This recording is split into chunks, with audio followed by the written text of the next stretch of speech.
Following another deadly weekend in America, all eyes are now focused on if and when and also how national legislators are going to address the crisis of gun violence throughout the country. As Galley TV4's Aaron Coogan reports, local lawmakers and community members agree current legislation isn't enough. This past weekend alone, 12 people were killed and at least 38 more were injured in mass shootings around the country.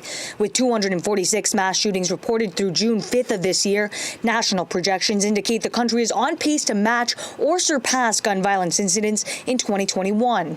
Here at home, however, Hawaii ranks as one of the lowest in the nation for gun-related deaths. The state also hosting some of the strictest gun regulations in the country. Hawaii Senator Mazie Hirono says immediate reform at the federal level is the necessary next step to mediating the country's gun violence crisis. There is a causal connection between gun safety laws and fewer gun violence incidents. We need universal background checks, and we don't have that.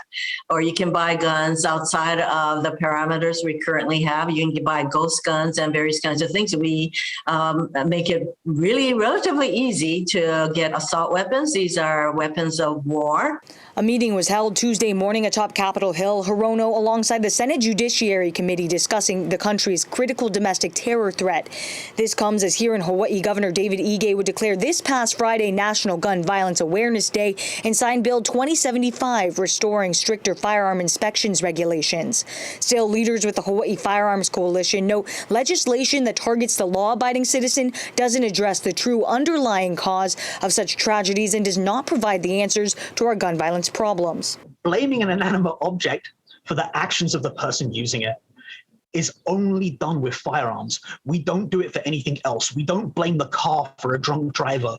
We don't blame, somebody that stabbed somebody with a knife. We don't blame the knife. We blame the person. The reason we're seeing this uptick in violent crime is because of the mental health issues that we're having in America that are not being addressed. As of now, the Senate does not have the 60-vote requirement needed to move forward with any proposed federal gun legislation. Hirono, however, saying she will continue to advocate, but is disappointed with the timeliness. Aaron Coogan, KITV4 Island News.